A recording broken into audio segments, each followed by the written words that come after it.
Hey guys, what's up? It's Caitlin, and today we're back with another video talking about my June reads, my June reading wrap up. I read 10 books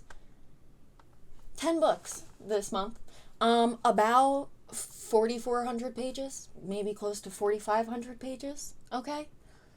And we're gonna take you through that journey because we had some highs, but boy, did we have some lows, okay? And we're going to start here and now. We're going to start right now. Let's just cut right to the chase. So, the first book I read this month was A Last Argument of Kings. And this is the final book in the First Law trilogy by Joe Abercrombie, who I've mentioned is one of my new favorite authors of the year. I do have to preface this entire video by saying this month I have felt especially burnt out by reading middle-aged white male characters. And I feel like we get that a lot in fantasy. And a couple of the books that I read this month kind of surround that. And I was just like, oh my God, give me something different, okay? This might be one of them, but it's also good, okay? This is about men, like I stated, and there's magic in this world, in this kingdom.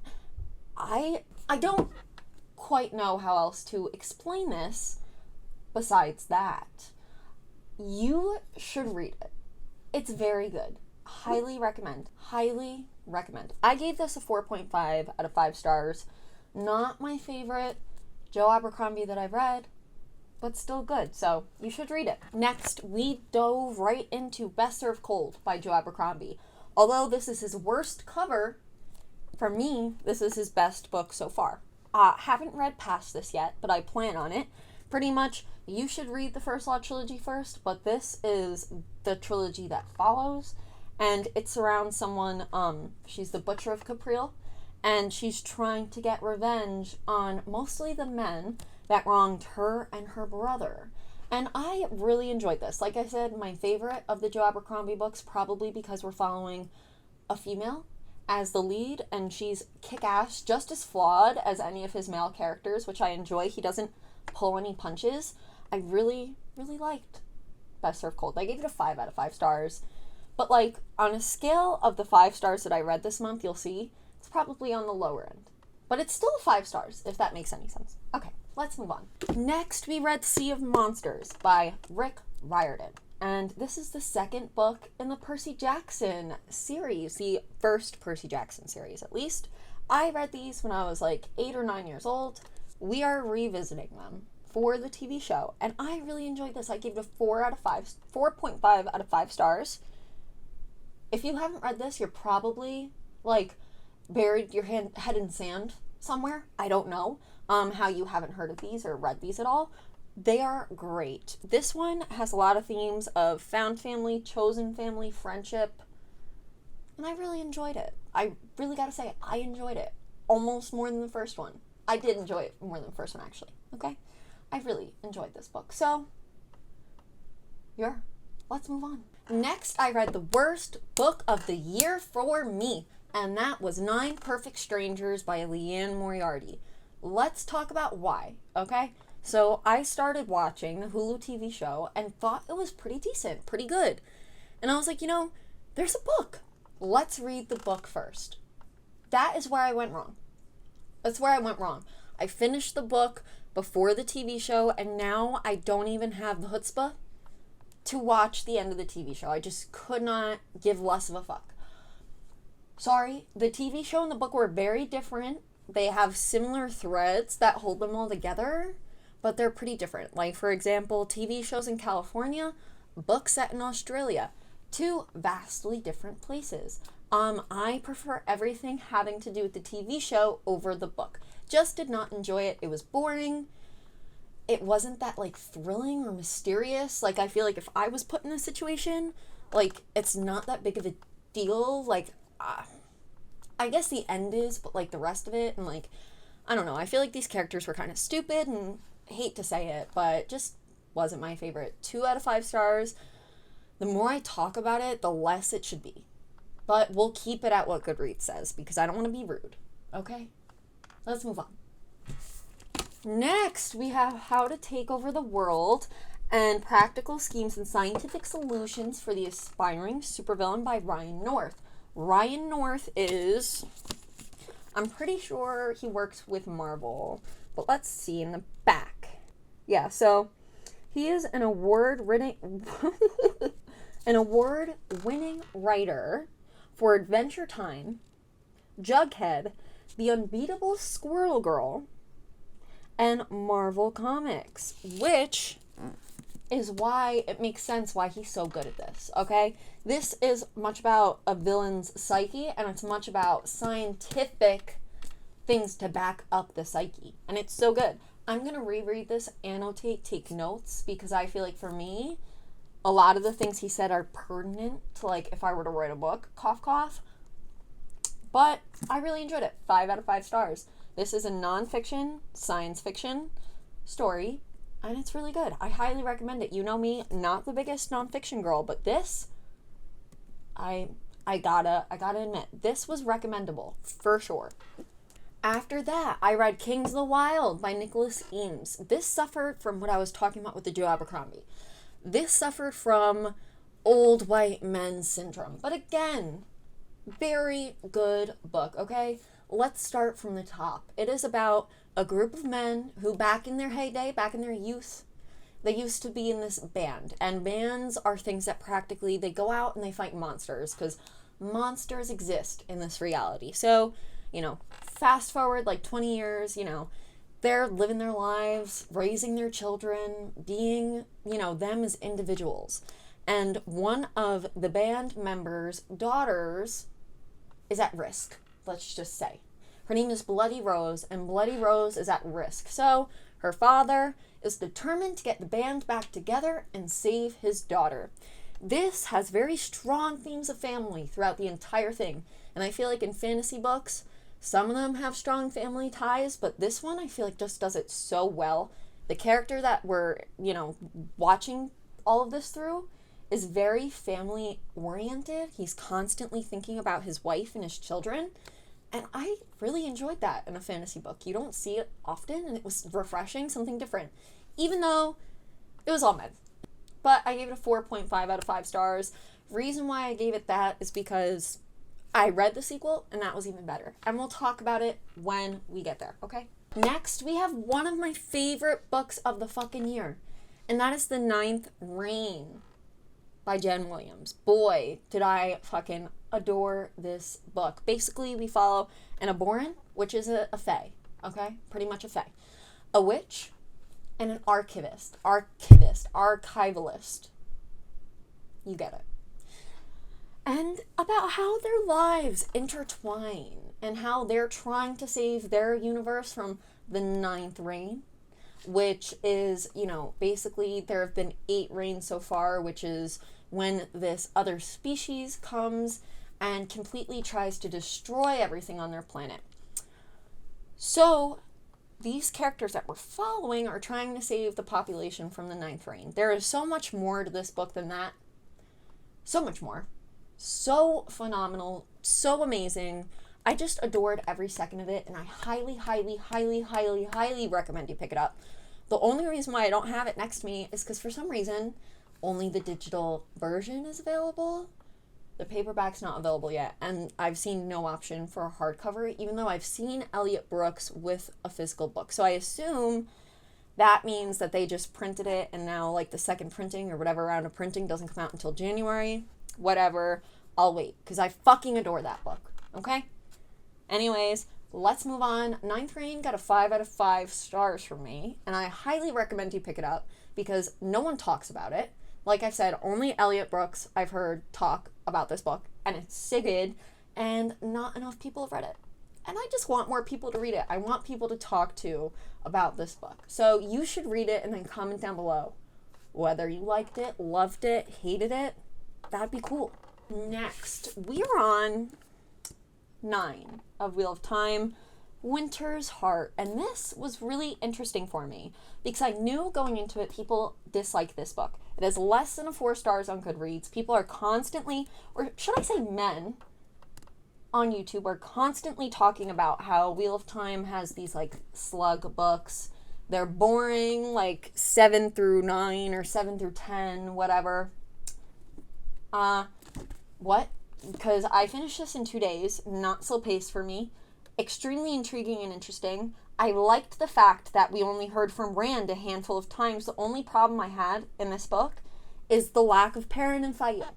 Because that storyline doesn't quite get wrapped up in this. But that's the only problem I have with Winter's Heart. I really enjoyed it, so I would like to know why a lot of people don't. I'm going to call it misogyny. Okay? I'm going to call it people don't enjoy reading as much about the Aes Sedai and the political intrigue and the females in this as I like reading about people such as, I don't know, Rand. Because, like, number 1, following the Aes Sedai in this, amazing. Number 2, following Matt and the Daughter of the Nine Moons in this. How could you dislike this book? Because that alone had me gripped. Gripped, bitch. Okay? I gave this a 5 out of 5 stars. You all can go fucking shut the fuck up with your I hate woman and romance bullshit. Because this book was great. If you're afraid to read The Wheel of Time because you're like, oh, there are so many books and like only a handful of them are good, don't listen to other people. Because the only book I really didn't enjoy was number 1. Okay? I enjoyed the fuck out of every other one that I've read. So you should read Wheel of Time. Okay? You really should. Then I read Bloody Rose by Nicholas Eames. This is the second book in the Banned Trilogy series. I'm not quite sure. But boy, did I adore this book. Nicholas Eames, again, a male, but at least we're following someone named Tam, okay? And Tam is a female, and Tam is a lesbian, which is so great to read from. So refreshing, okay? I loved this book. Basically, we are following Bloody Rose, who is the daughter of the bandmate, okay, from the first book. If you can jog those memories, okay? We follow her and her band. And Tam is the newly founded bard. Bards play the music, sing the songs, tell the tales, and that's who this follows. And boy, was this book amazing. 5 out of 5 stars. Very much gave me Hero of Ages vibes, okay? Take from that what you will. But it very much gave me Hero of Ages vibes, and I loved Hero of Ages. So you have to read it. The epilogue, oh my god. Jesus. You should read it. You should read Kings of the Wild alone for Bloody Rose. That's my opinion. Lastly, I finished Dead Silence by S.A. Barnes, I believe her name is. And basically the best way for me to pitch this is Titanic mixed with that flight that we lost, that disappeared, if it was found 20 years later in space. That's my best pitch, okay? Very interesting. I feel like, unfortunately, books that aren't, like, high fantasy, for some reason, start already at a lower threshold, because for some reason I just don't enjoy them, like a good high fantasy. But I really have to give it up to this book. It was really, really great. The intersection between science fiction and horror, and honestly, grimdark, was phenomenal. And I really highly recommend you should read this if you like science fiction or if you like horror, because it does an excellent job, in my opinion, of both of those and combining them to create something very special. I finished this in a day, and I highly recommend you read it because it was very good. I gave it a 4 out of 5 stars. And that's that, okay? And I only gave it a lower rating, so I feel like I love a good foreshadow, okay? But this book just was too heavy with it, you know, too obvious. I knew what was happening since the beginning, and it got to the point where I was like, guys, anything up there, like anything up there, you know? But besides that, it was really good. 4 out of 5 stars. So good. I don't want to make that hand gesture. And bonus book I wanted to talk about, because I'm reading this right now. There's still a day, 2 days left of June, and I could finish this by then. And I've already read it. It's a reread for me. The Fifth Season by N.K. Jemisin. This is a phenomenal book. If you haven't read it already, I'm not quite sure what you're doing, because I feel like everyone and their mother has read this book. Short summary, I gave it a 5 out of 5 stars last time, and it's pretty much about a set of women who can take powers from the earth below them. I don't want to spoil too much. It's so unique. It's so good. It's so reflective to today's world if you're reading it carefully enough with a good eye, okay? And it also is one of the only books I've read to have second person point of view, which is very interesting to read from this first book. So yeah, that's the Fifth Season. I'll probably talk about it. Well, I definitely will talk about it more in my July wrap up, because I don't want to wait until Thursday, which is tomorrow, to film this video, because that gives me anxiety. So yes, that is that. And we finished. Thank the Lord. Thank the universe that I fucking finished this video intact in one piece with the recording there, because I literally almost cried, because this is now my third time recording this video and talking about all of these books. That's a lot. My eye is twitching. Anyways, thank you for being here. This outro is to no use, because the only people that watch this are me and my family, who give me retention time. Thank you. Love you guys with all of my heart, my family. Okay? I'll see you guys on the flip side. Okay? It's been a long day. If you're a woman in America,